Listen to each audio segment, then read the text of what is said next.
RBI's Monetary Policy Committee has recently decided to cut the repo rates by 25 basis points and reducing it to 6.25%. What does this really mean for consumers? What does it mean for industry? How does it impact the overall ecosystem? And what does it really mean specifically for those who are looking to invest in a new property or purchase a new home by taking a home loans, or those who have already taken a home loan have recently invested in a property?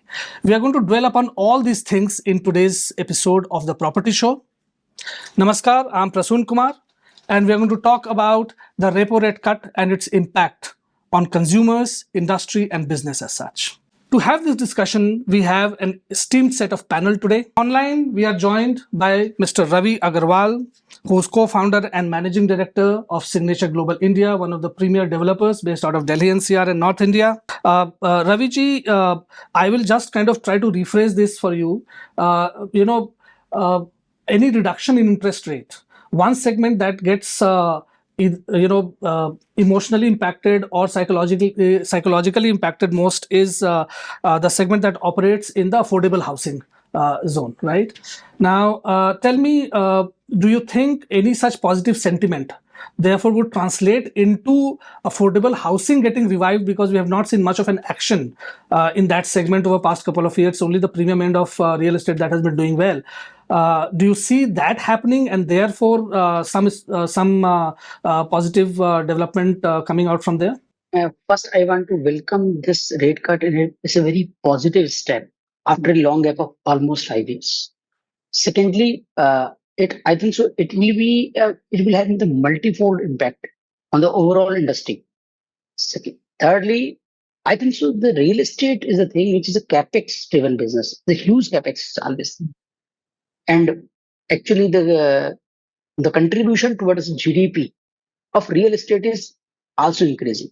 Whenever the government does something in the positivity of real estate, it will have multifold impact.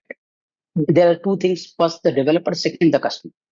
I think so. On the developer side, if this benefit is passed on, as the developer is a lot of capex need to invest in, I think so. It is a better positive towards that sector. While the lower interest rate reduce financing cost, developers continue to face significant challenges such as high land acquisition costs, increasing construction expenses, and delays in approvals. I think so. It will positively impact it. Secondly, on the customer side, I think so. The rate cut is very, very positive because the prices in real estate is increasing and the affordability is now getting it challenged. But I think so. If we see the recent budget, it is always focused for the middle income housing or the affordable housing.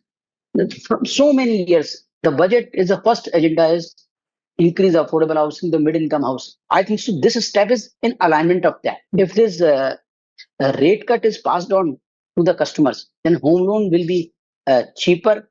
They can afford home loans at a better rate because the rate is increasing per square feet. The rate is increasing. I think so. It will be better step for home buyers also. Okay, so that's a very, very positive take on this.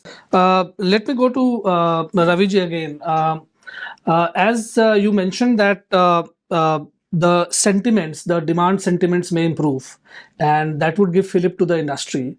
Do you foresee that because of this sentiment improvement and maybe demand improving, developers will be focusing on launching new projects and therefore bringing new inventories to the market, or cleaning up the existing inventories? What could happen? First, I want to say in India, particularly in cosmopolitan cities like Gurgaon or like the demand supply gap is still so high. Customer needs home, but the affordability level is getting down. And demand supply is getting so high. Means, suppose I can take the example of Gurgaon. I have data on that. It's a report published by, it's a report reported by Times of India, presentation done by Gurgaon Municipal Development Authority. This is a big gap. The present population in Gurgaon is around 22 lakhs and is expected to be 42 lakhs by 2031. Means if we take the times of construction is just 4 years, means 25, 26, and 27. We need 5 lakh new homes. And the supply side of every year is just 27,000 units. The demand supply gap is huge. I think so. It's continue to be launched. New projects will be launched. Demand is high. There is no demand deficit as such. Its new launch will come and continue to be observed. I think so. I'm very, very hopeful and positive about it. But we have observed in many markets where there is a bit of a this equation doesn't play as straight because the demand is in certain segment and the supply comes in a different segment altogether. Therefore, that creates that imbalance. And therefore, in that context, do you think any positive sentiment development around the category is going to help liquidate the existing inventories? I think so. Developer need to decide in what segment they want to play. We are mid-income focused company, affordable housing is a mid-income focused company, and always in the mid and the bottom of the pyramid, demand is high. And we are continuing to focus on that. And I think so. It will improve the sentiment whenever something comes positive for the home buyers. It always impact positive. All right. So we had lost you in between. There were a couple of interesting points that we had discussed. I'll just take your quick perspective on those points. One point was about this entire hardening of price, right? With demand being stagnating and supply coming forth, prices should ideally soften, but they have been hardening over a period of time. How do you see that phenomena, and do you see that positive sentiment improving, and therefore demand, kind of moving in northwards? Would further harden the price, or will it find an equilibrium according to you? Actually, in my view, that I said earlier also, there is a huge supply gap, demand gap is there. That's why I think so. We should analyze the demand trends always in a longer tenure and the broader market cycles rather than the shorter time frame. We are confident that demand in NCR will strengthen further once banks effectively transmit these rate cuts further. I think so. We are very, very positive about the demand and supply. I think so. In real estate, in long-term perspective, always there is positive thing. Because as an industry, as a demand supply gap, I think so. It will be a no rate. I think so. No rates will be further reduced. It continue to be positive. Great. So you're as bullish as ever. That's your trademark signature style. So, Ravi ji, do you expect any more stimulus to come your way, or whatever is there is good to have right now?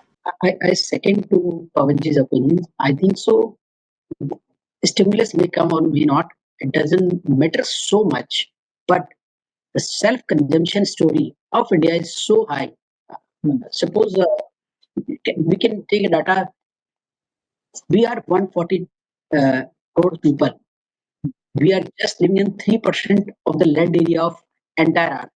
700 population of entire Earth, and we are 140 crores. 20% population living on 3% of the area, and the 70% land area goes to the agriculture. Means we are so much concentrated because of the demographic thing. Means the most the employment opportunities are limited to some of the cosmetics. Means the self-consumption story is so strong. I think it's more of local game also. Real estate is more local games, so it will not much more impact because of geopolitical something kind of things. Little bit maybe here or there, but in the long run, I think so. Self-consumption, the biggest thing of India, is continue to be a positive thing always. I thank all my panelists for their perspectives and point of views, and we'll keep watching MBTV, and we'll come back to you with many such insightful shows. Thank you.